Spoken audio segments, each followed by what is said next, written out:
من قرأ القرآن فاستظهره فأحل حلاله وحرم حرامه أدخله الله الجنة যে ব্যক্তি কোরআনের শিক্ষা গ্রহণ করবে কোরআনের শিক্ষা অনুযায়ী হালালকে হালাল মানবে হারামকে হারাম জানবে এবং তদা নিজে আমল করবে এরকম একজন হাফেজুল কোরআনকে আল্লাহ তাআলা জান্নাতে প্রবেশ করাবে সুবহানাল্লাহ।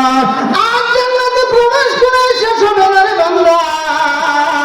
পরের বাণীতে আল্লাহর নবী বলতেছেন ওয়াশাফা'হু ফি আশরাতিন মিন আহলি বাইতিহি কুল্লুহুম ক্বাদ ওয়াজাবাত লাহুম নার।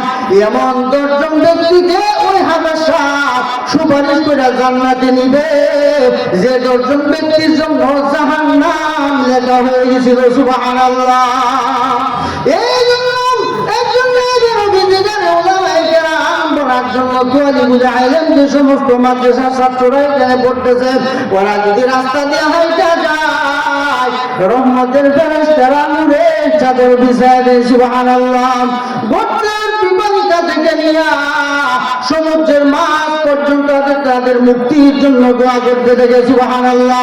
তারা কোনো মুসিবতে পড়ে না, কোনো বালা মুসিবতে পড়লে ফেরেশতারা গর্তের পিপিলিকা সমুদ্রের মাছ পর্যন্ত তাদের হেফাজতের জন্য আল্লাহ দরবারে সাজদায় পড়ে যায় সুবহানাল্লাহ।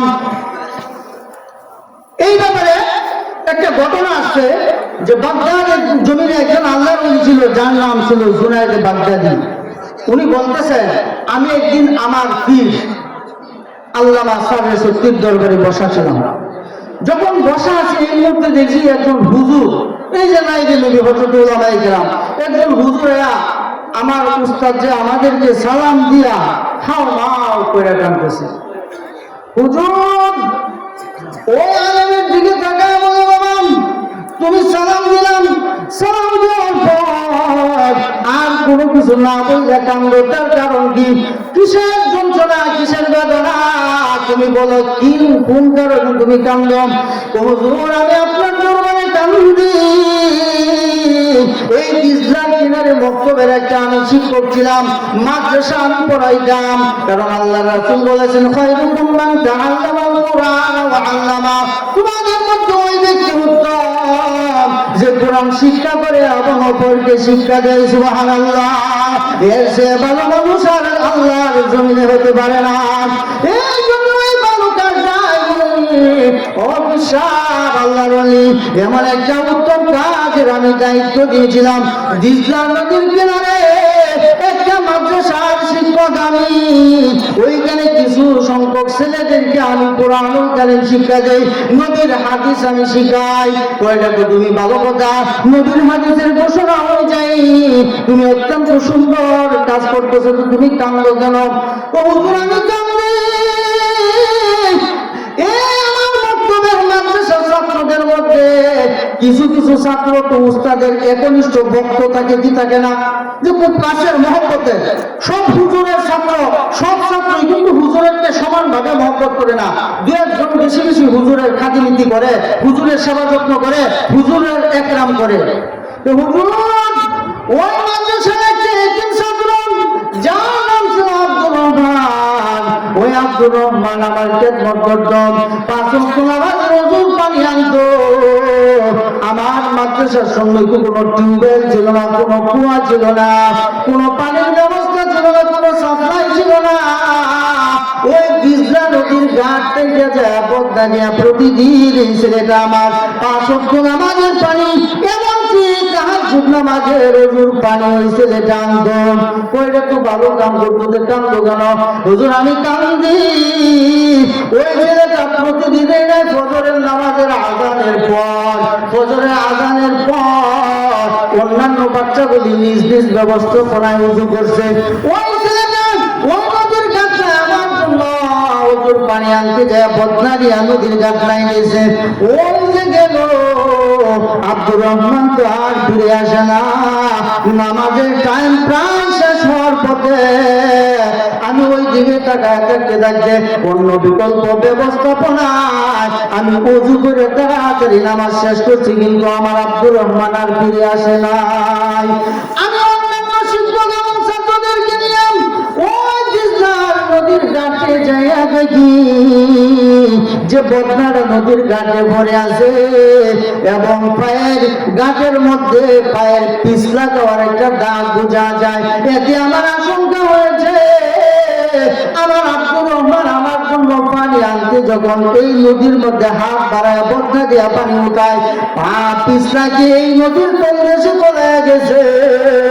আর পিছলা নদীর পানির স্রোত এত প্রবাহমান ছিল, হাত করলেও বুঝা যায় হাতের আঙ্গুল ছেড়ে নিবে। এতে আমার আশঙ্কা হয়েছে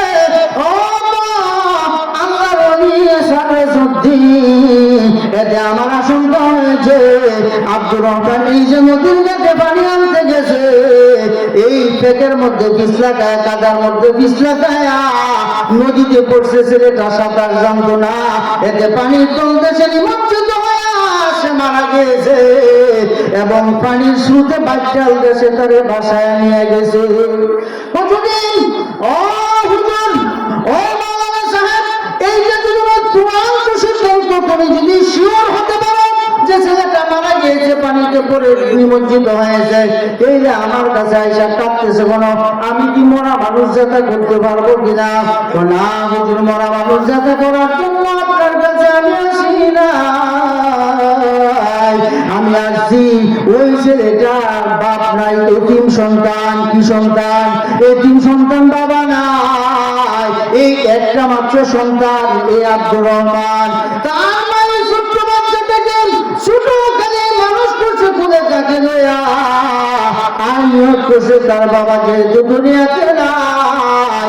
এই ছোট্ট বাচ্চাটা যখন পড়ার বয়স হবে, এরকম বাহাদুরপুর দারুল কুরআন নুরানি হাফিজিয়া মাদ্রাসায় এলমেদিন শিক্ষার জন্য নবীর মার্কাজে রুমে আমি লক্ষ্য করে দিব। আল্লাহু আকবার। এই নিয়ম যখন মার করছেন, সন্তানকে যখন পড়ার বয়স 5 বছর হয়ে গেছে, ওই সন্তানটাকে প্রথমে আমার কাছে মক্তবের দিন শিক্ষা দেওয়ার জন্য আব্দুর রহমানের মা নিয়ে আসছেন। এই জন্য তার মা প্রতিদিন বিকেলে আইসা সন্তানের খোঁজ খবর নিত। আজকে তো প্রতিদিনের এই সন্তানের খবর নিতে আসবে। এখন এই যুগের মায়ের কাছে আমি কি জবাব দেব? এই জন্য আপনি আল্লাহর ওলি, আপনার সাথে আল্লাহর সম্পর্ক গভীর। আপনি হলেন আশেক, আল্লাহ হলেন মাসুক। আপনি ওলির জবান দিয়া ওই আব্দুর রহমানের মাকে ডাকাইয়া নিয়ে আইসা যদি একটু বুঝায় বলেন যে মা, সন্তান দুনিয়াতে কয়েকদিনের কাজে লাগে, সন্তান তুমি কোন উদ্দেশ্যে আল্লাহর রাস্তায় এলমেদিন শিক্ষা করার জন্য দিয়েছিলা, যে জন্য তুমি দিয়েছিলাম তোমার উদ্দেশ্য সফল হয়ে গেছে।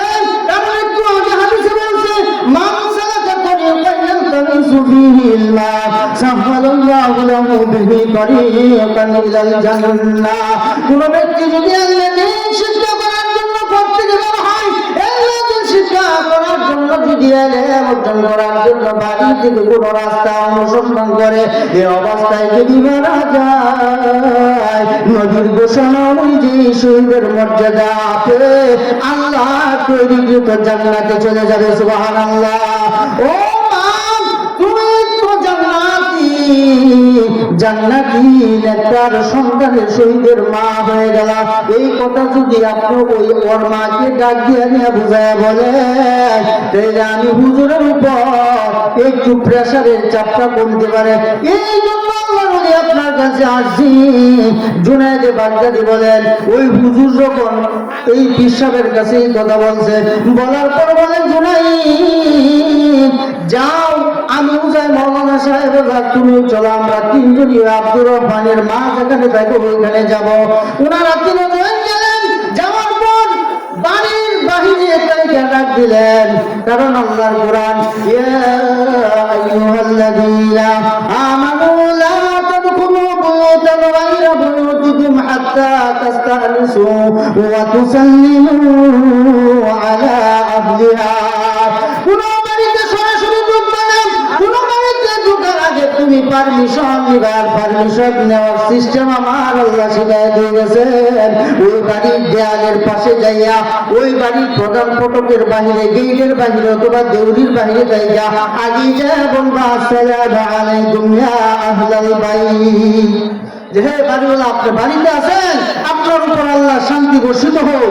এই কথা বলিয়া যদি একবার দুইবার তিনবার সালাম দিলাম, সালামের যদি উত্তর বাড়ির থেকে আসে তাহলে তো উনি আসবে যে আমাকে তালাশ করে কে আসে।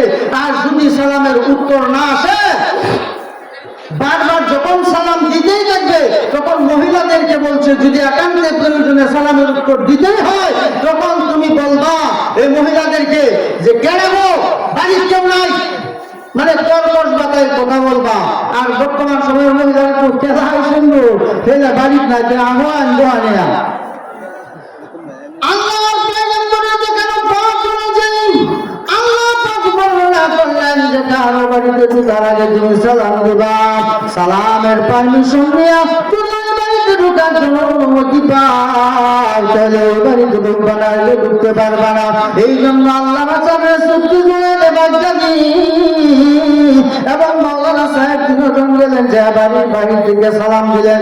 মহিলা বাড়ির ভিতর থেকে আওয়াজ দেয়, কারণ এই বাড়িতে আর কোনো লোক নাই, পুরুষ নাই, কোনো ছেলে মেয়েও নাই। আপনারা কারা গো, কোথা থেকে এসেছেন? আপনারা বাড়ির বাইরে দাঁড়ান, আমি বোরকা মোজা টোজা পরিধান করে তারপরে আপনারা কেন আসতেছেন? আপনাদের সাথে আমি সাক্ষাৎকার দেব। মহিলা ওই আল্লাহর বিধান, কুরআনুল কারীমের বিধান,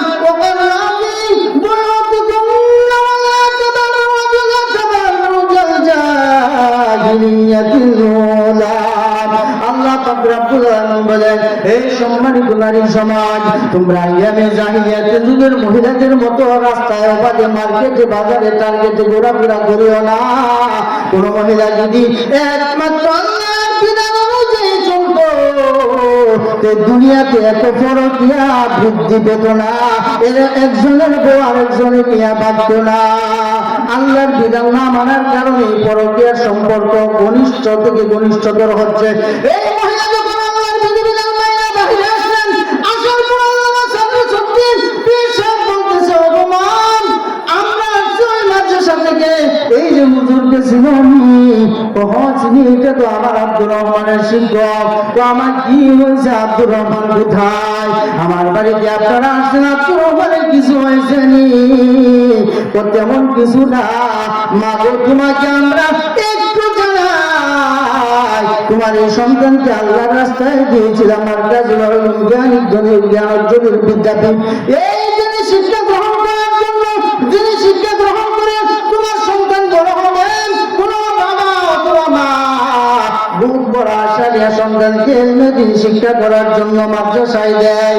আর কোন বাবা অথবা মা যখন মারা যায়, সন্তান যখন কাটুল্লার পাশে বুক বরাবর মা এবং বাবা লাশের পাশে দাঁড়ায় বলে, আল্লাহুম্মা ইগফিরলি হাইয়িনা ওয়া মাইয়িতিনা ওয়া শাহিদিনা ওয়া গায়বিনা। আল্লাহ কয়, বান্দা সম্মুখে আগাইস না, এই বেগুনাহগার মাসুম বাচ্চার জবান দিয়া আমি আল্লাহর উচ্চতে আলিশান দরবারে যে অভিযোগ করতেছ, তোর মা বাবার মুক্তির জন্য, তোর মা বাবার জিন্দেগীর সকল গুনাহ মাফ করে আমি আল্লাহ জান্নাতের ফয়সালা করে দিলাম। সুবহানাল্লাহ। এই মায়ের জন্য তোমার সন্তান দিয়েছি না, তোমার উদ্দেশ্য নিয়ত তোমার হাসিল হয়ে গেছে রে মা। তো কি হয়েছে? ও প্রতিদিনই নেই তোমার ছেলেটা ছিল হুজুরের একনিষ্ঠ খাদেম, খুব ভক্ত। ওই ছেলেটা হুজুরের পানির ব্যবস্থা করত, গোসলের পানির ব্যবস্থা করত, খানা পিনার ব্যবস্থা তোমার সন্তান পরিবেশন করত প্রতিদিনের ন্যায়। তোমার সন্তান যখন ইসলাম নদীর ঘাটে হুজুরের জন্য ফজরের নামাজের হুজুর পানি আনতে গেছিল, এই যে মা তোমার সন্তান ফিরে আসে না, আমরা আশঙ্কা করেছি তোমার এই সন্তান পানির নিমজ্জিত হইয়া মারা গিয়েছে এবং তোমার সন্তানকে পানিতে বাসায় বাচ্চার দেশে নিয়ে গেছে। মহিলা শুনে আলহামদুলিল্লাহ, মহিলা শুকরিয়া আদায় করো, তোমার দরবারে লাখো কোটি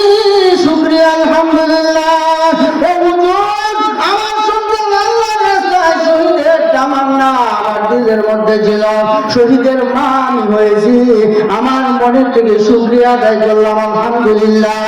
আমার মনে কোনো কষ্ট নাই, কিন্তু আমার আব্দুর রহমান উস্তাদের পানি আনতে যাইয়া দিজলা নদীর পুনঘাটের কিনারে যাইয়া পানিতে ভরে নিমজ্জিত অবস্থায় মারা গিয়েছে। ওই জায়গাটা আমাকে একটু দেখায় দেন, আমি ওই জায়গাটা দেখতে চাই। হুজুর এসে গেছে, আর সামনে যেতে পারলাম না। আল্লাহ পাক রব্বুল আলামিন আমাদের সকলকে কবুল করুন। আজকের এই মাহফিলকে উসিলা করে সকলকে যেন নাজাতের ফয়সালা করে দেয়। আমিন।